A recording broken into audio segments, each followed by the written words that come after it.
What's going on, guys? This is Jaydee from the Wrestlebread podcast, and I just wanted to come on here just to give my opinion on a few things that's happened this week.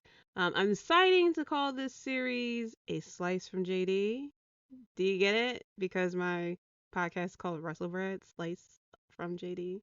Anyway, um, so I just wanted to kind of talk about a few things that has happened during the week. First of all, we have the Pat McAfee show coming tomorrow with Vince McMahon. They have planted some seeds on Raw that it could cause some issues or something like that. And of course, the rumors are out there that it's maybe leading to a match with Vince versus Pat McAfee, which I highly doubt will happen. Like, look, I love the fact that Sting is wrestling, but Vince McMahon in his late 70s wrestling, I don't know about that. And to a point too, if WWE really feels the need that in order to draw 200,000 people over the weekend to Jerry World, in order to have that happen, they feel the need that Vince McMahon has to be in the ring, then something is wrong. I'm hoping that maybe it's more Pat McAfee versus Austin Theory. That would kind of make a little bit more sense versus Pat McAfee versus Vince McMahon. I mean, Vince McMahon, he's that genetic guy, so maybe, at 70 something years old, he can still like throw down the ring and just blow us all away. But hey, I don't see it. If I'm proven wrong, then I will come on here and say that I've been proven wrong. But yeah, I'm going to be checking out that episode of the Pat McAfee show. It's tomorrow. It's Thursday at 12 o'clock, so I'll be listening to it when it comes on. Also, AEW Dynamite had just happened. Fine show. The main event for me kind of fell flat. I'm one of those people. WWE does this, so I'm giving the same energy to AEW. Sorry, but I hate when they do the tag team of the competitors, tag teams with the competitors in it before the pay per view. So we had Britt Baker and Thunder Rosa and a tag team against each other, and we kind of saw what that looked like of them going against each other, which I feel I didn't like it, truthfully. And then we also had Adam Cole and Hangman Page and opposite tag teams going against each other.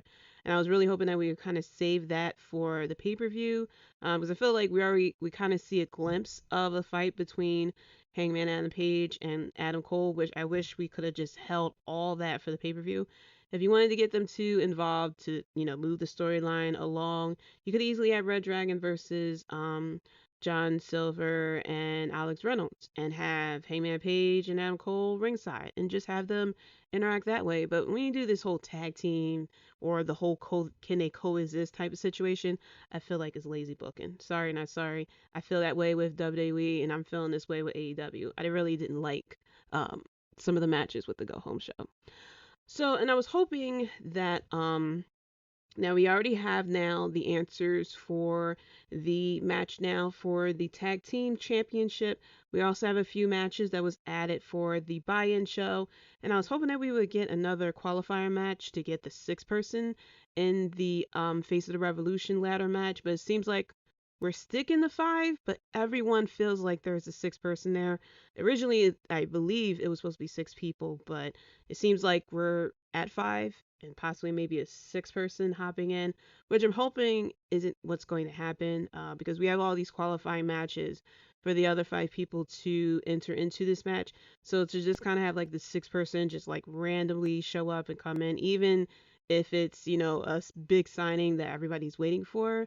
I'm not really that big of a fan of it. Then it's like, why are we doing all these qualifying matches just for this surprise person to come in and just like kind of roll in for free?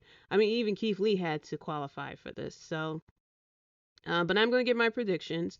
So the first one is for the AEW Revolution ladder match. We had Keith Lee, Wardlow, Powerhouse Hobbs, Ricky Starks, and Orange Cassidy. Supposed to be maybe a six person, but I'm going to officially go with Wardlow here. Um, I had said on my last episode of the podcast, just seeing Keith Lee, Wardlow, and Power Hobbs in a match together is going to be pretty magical. And I'm like hoping, even if Powerhouse Hobbs wins this, I'll be completely fine with it.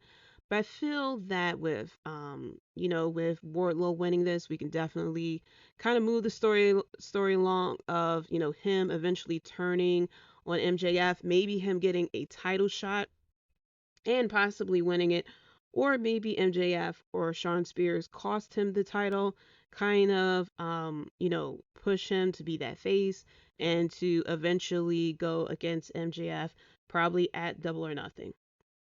I feel like with the ladder match, I think it's going to be building up the feud between Keith Lee, Powerhouse Hobbs, or Ricky Starks.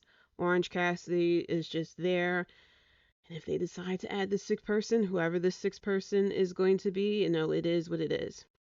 As far as with the tag team match, I kind of predicted it was going to be the Young Bucks who win it, just to kind of move that story to get the, Red Dragon versus the Young Bucks. Look, I love Jungle Express.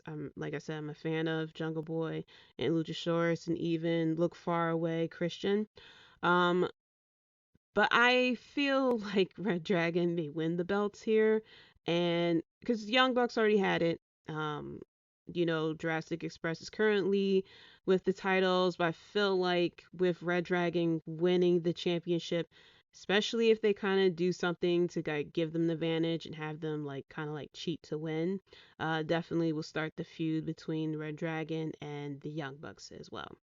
So, on to the biggest news, which was announced at the beginning of AEW Rampage, is that Tony Khan is now the owner of Ring of Honor. He has brought Ring of Honor, which I'm happy for. I was sad that Ring of Honor decided to take a hiatus and kind of release the whole roster. My biggest question is, what does this mean as far as him buying the company?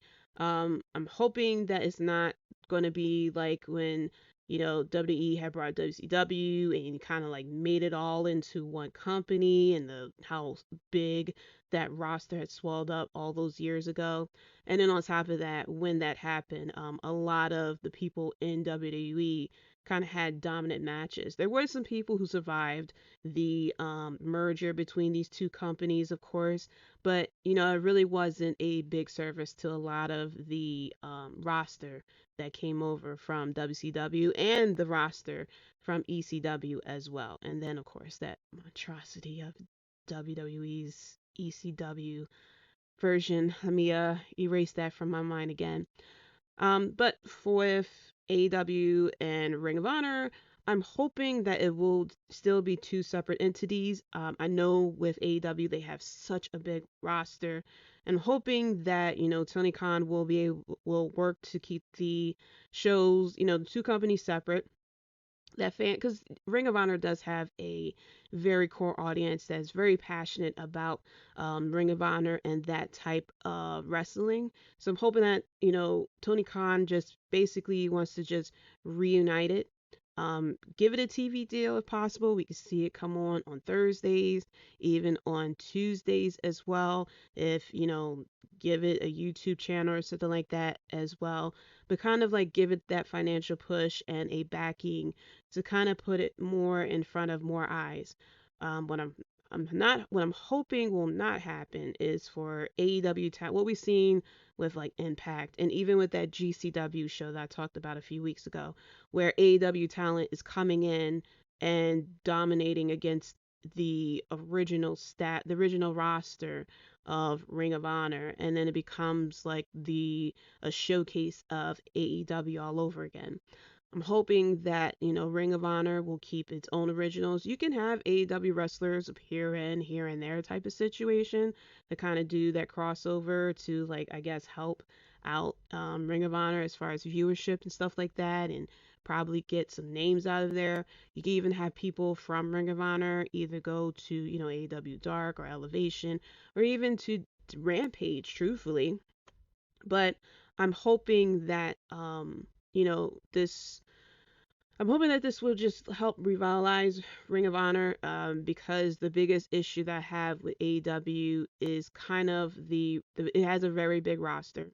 And there are some booking issues with AEW where talent, even though they rotate talent, there is talent that, really came in strong and they're nowhere to be found. Like, for the biggest example, Jay Lethal.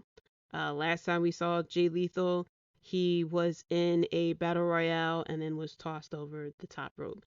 So I'm hoping with, them getting Ring of Honor, they can bring back the Ring of Honor originals and, that original roster. And even some of the people who aren't being used as often with AEW can go over to Ring of Honor as well. There are some people who speculated that, the big announcement had to do with Shane McMahon, which no, like I had said before. Now people are thinking that maybe Cody Rhodes is going to Ring of Honor, which I highly doubt that's going to happen. Why, why? Because he's going to be technically under contract with Tony Khan anyway, even because Tony Khan is the owner. I'm hoping that Tony Khan isn't going to try to be the booker and everything that he's doing with AEW, because he needs a team, truthfully.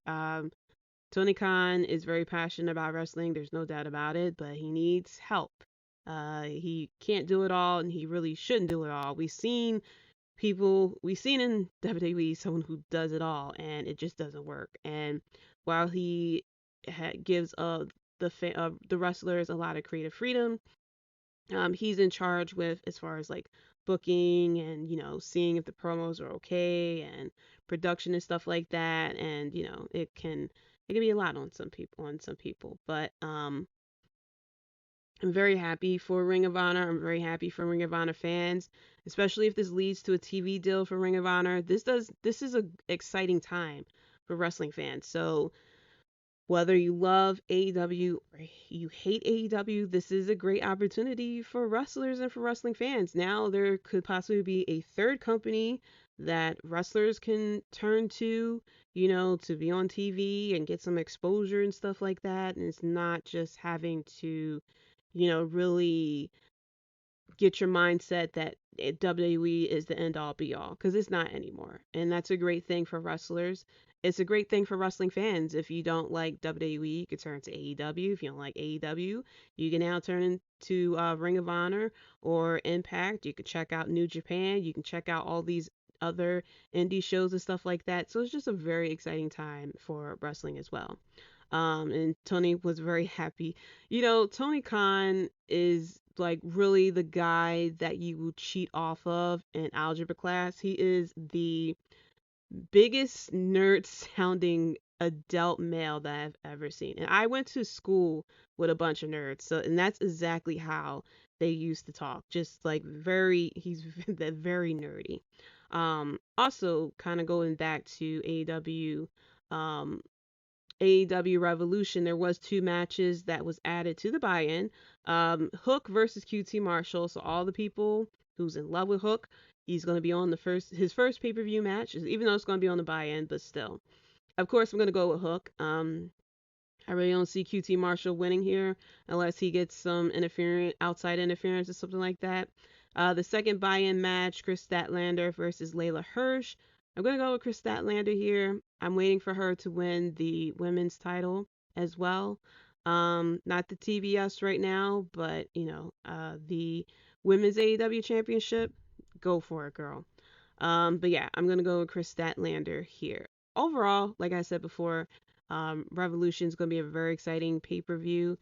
Just from the matches, top from bottom, there's really not a match that I would find boring, truthfully.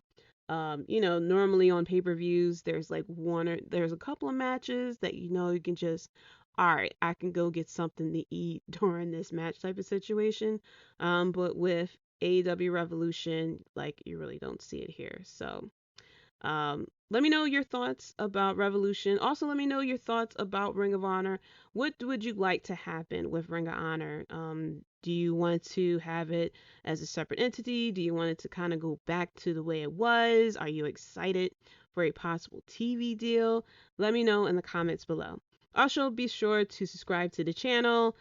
Hit the like button. Lets me know that you are liking these series as well. Do you like the name A Slice of Jaydee as well? Just let me know. I kind of like it, kind of popped in the head when I was trying to think of names, so let me know if you like the name as well.